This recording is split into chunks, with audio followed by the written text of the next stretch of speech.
Hi, let me share with you the top 5 lessons learned I took from 4 years of building defensive measures for Microsoft 365. This video is a recording of the session I did for the Netherlands chapter of ISACA on September 25th in Eindhoven. It will be published on YouTube and I will divide the recording in chapters so you may quickly jump to the parts that are of interest to you.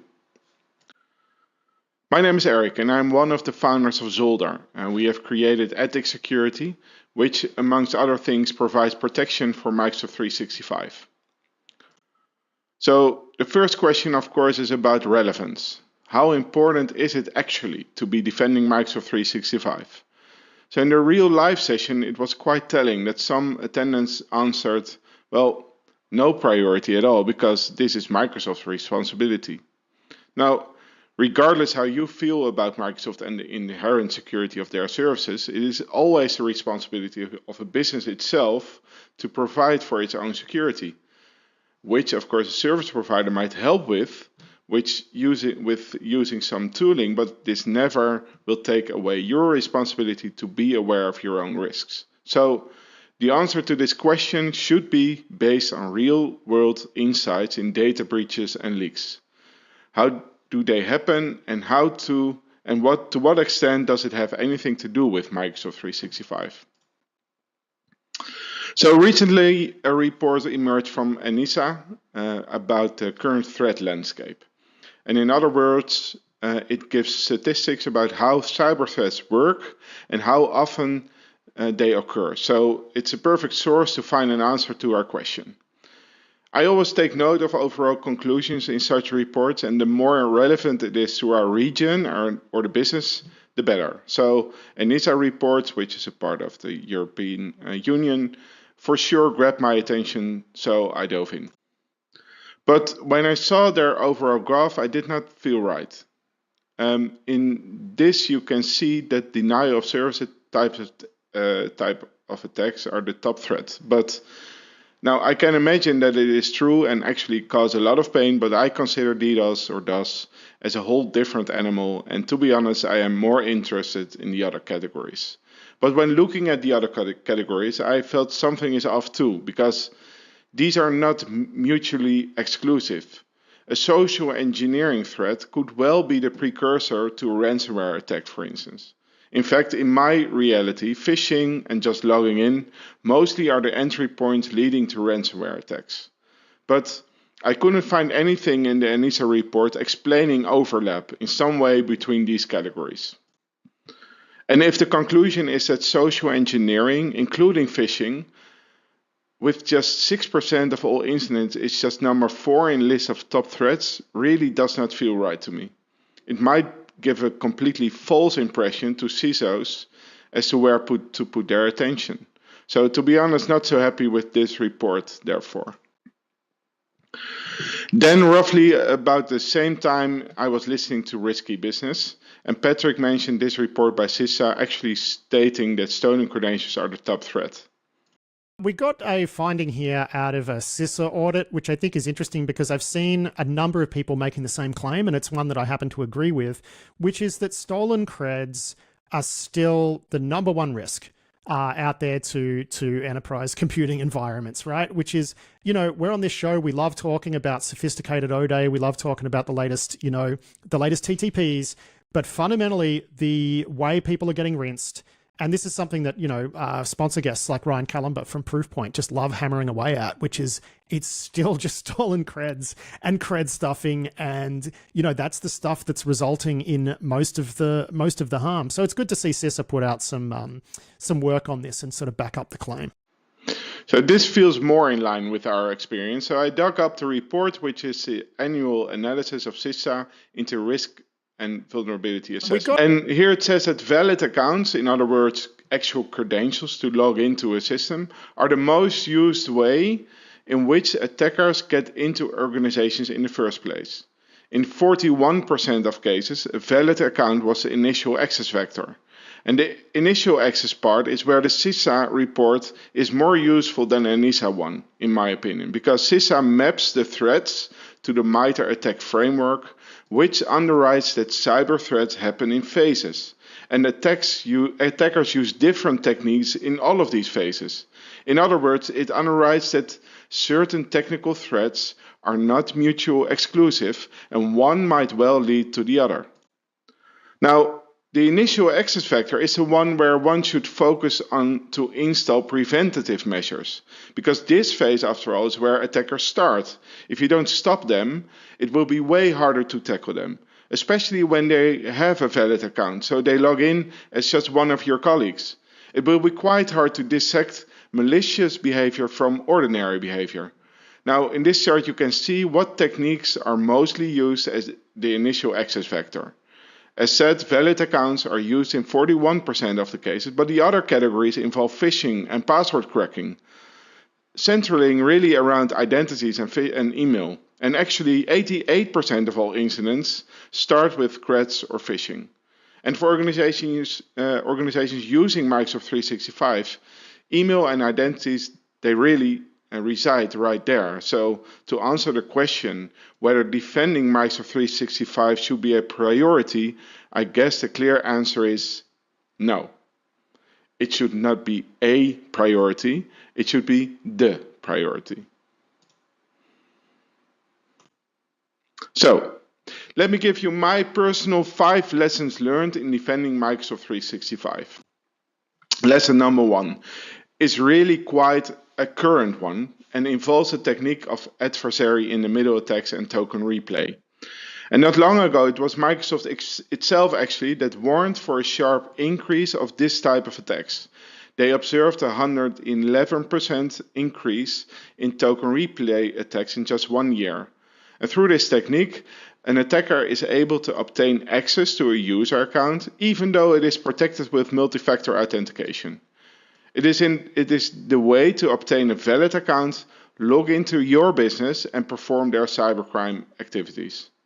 And this appears to be so successful that we see cybercrime as a service offering this technique increasing rapidly. And let me show you how it works. So in this video you see that someone is trying to log into a website which is not actually running at Microsoft. You see the URL is not a Microsoft one, but it does resemble the login page of Microsoft. And actually it's a live copy of that website, because on this website, the URL that we are visiting, some technique is running there which is called a proxy server, and it basically acts as a website and receives your visit, and then in the background it connects to Microsoft itself and basically makes a live copy of the pages it receives from Microsoft and hands it over to you as the visitor. So you see actually what Microsoft is serving to you. So here the visitor has entered their email address, and now Microsoft knows to what organization you belong and asks for the password. Now the password is entered and also the multi-factor authentication process is initiated. I get a prompt, log in, are you sure?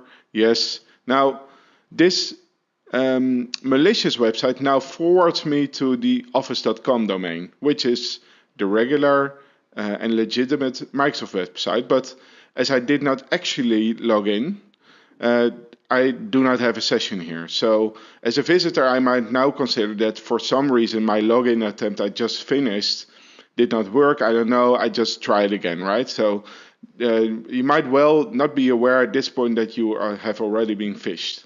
Now, from an attacker perspective, all the information that was entered into the cloned version of Microsoft is now stored, and the attacker can now get this information from the logs that were entered in their website. And here we already have the username and password, which is just stored in plain text, and we can use those. But obviously, as the account is not is protected by MFA, this is not enough to actually log into Microsoft. So what also happens is that when logging in, after the MFA prompt is successful, Microsoft basically shares like a cookie session, and this holds like a unique code. And this code basically tells Microsoft that we have a logged in session, and our browser uses this session to keep being logged in. So If I now go to another website of Microsoft, it still uses this session to authorize me so that I don't have to enter the login information all the time. So a session cookie it is basically some kind of a password, but now it's a logged in version of my password, and I can then simply copy it and perform the authentication again. So now the attacker has copied the cookie, and through some tooling within the browser is able to enter that cookie into its session to the real Microsoft website, and now Microsoft accepts the cookie and just accepts the fact that we have a logged in session and brings me to the actual website of Microsoft for this user. So copying a session token is really the way they would get through the MFA process. Now we are running this particular version of the Evil Jinx software, which is a proxy like that, on a POC website, which you can visit yourself. It's at dscm.dev, and here you can see how this actually works. You don't need to enter all your passwords if you don't want to, but by just entering your email address, you will see that actually you get the login process that Microsoft is supposed to give. So Evil Jinx is one of the tools out there, and although it's out there for quite some time, it's still quite hard for a typical attacker to use it. So this sparks cybercrime as a service. So other attackers that are able to run this kind of stuff and then offer it as a service to other ones that are more script kiddies. So we see Evil Proxy, for instance, offering this kind of tooling, and also Tycoon, and this is increasing. So there's more and more offerings of cybercrime as a service involving adversary in the middle attacks. So what can you do about them? Well, first of all, the things you can do is that you can, first of all, introduce a strong method of multi-factor authentication to log into your Microsoft environment. This strong method of authentication will involve, like for instance, the FIDO2 USB keys that you have to plug into your computer or connect to your mobile device, and they are then your multi-factor method. So they probably will be a little bit less user-friendly and also maybe a bit expensive to give to all your users. So if that is too much, you might consider to only apply this to users with admin privileges, because if someone who is actually an admin in your environment, its credentials are stolen, then obviously an attacker has these same privileges as well. So those are the first accounts you want to add extra strong authentication for. Other things to do are compliance-based conditional access policies, where the attacker's proxy is not known to Entra and therefore unable to log in. This approach, however, is not bring your own device friendly, so be careful to enable this, because also bring your own devices are not known to Entra by default. Then you may also consider using a CSS trick to detect and visually label cloned versions of the login page, like in the example you see here. But you can well build this yourself or use our platform of Ethic with Did Someone Clone Me to achieve this. And lastly, I advise you to switch on safe links, which will provide at click time detection of malicious URLs and prevent users from browsing there. So if someone's lured into a cloned version of the Microsoft login page, then Microsoft will quite quickly detect that URL actually as a malicious site and then prevent your users to actually go there. It's a nice feature, these safe links, and it's in Business Premium and E3, not available to all Microsoft customers, but a lot of you will be able to use it, but it's not switched on by default.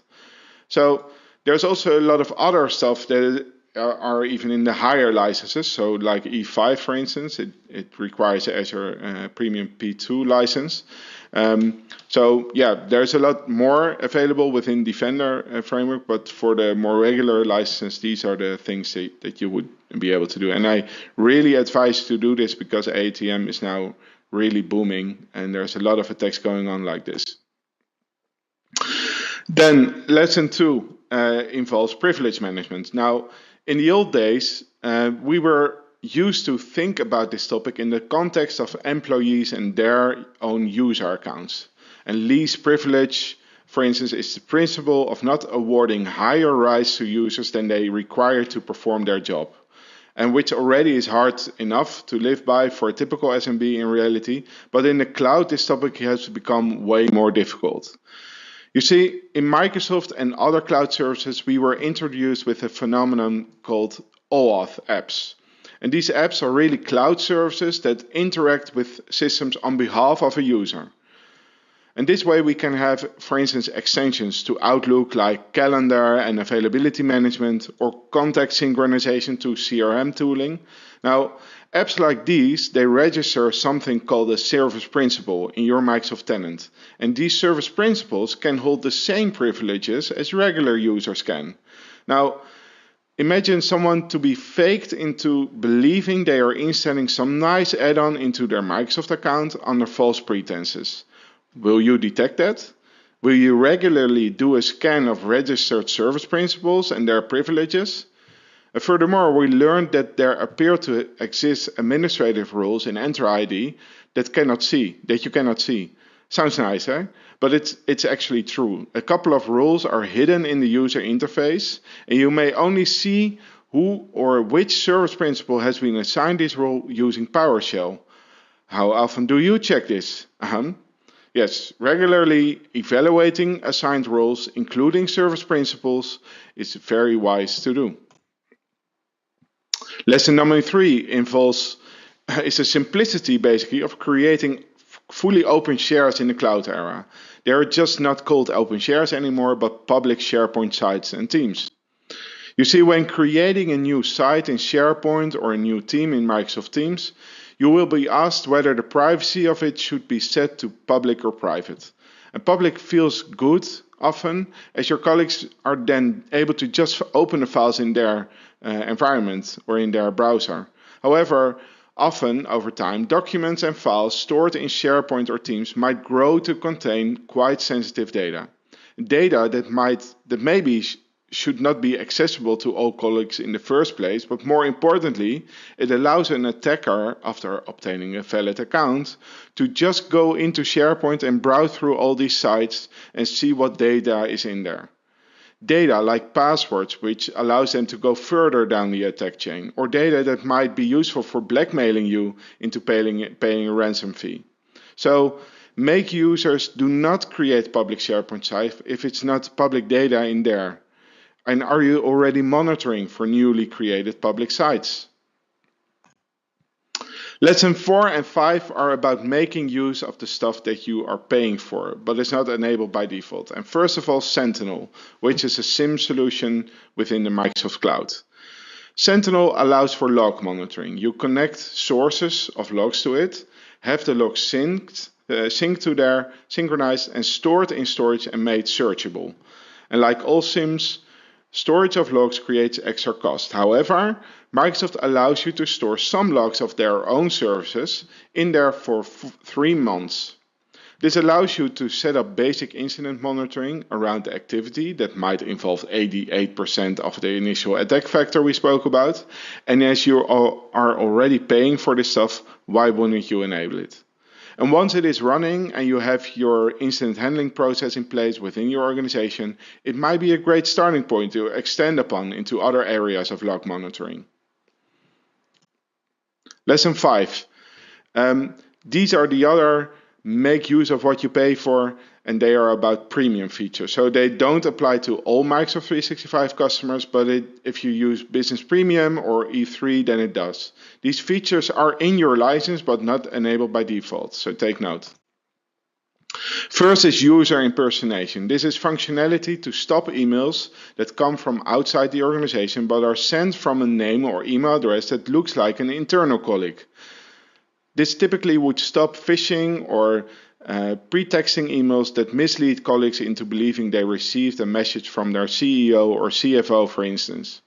And what you need to do is register the colleagues for whom you want to apply this detection and which may be a list of up to 60 users. Now be careful, because if your management is used to emailing themselves from a private account, these might get blocked, or you need to make an exception for those. But still, it's a very powerful feature.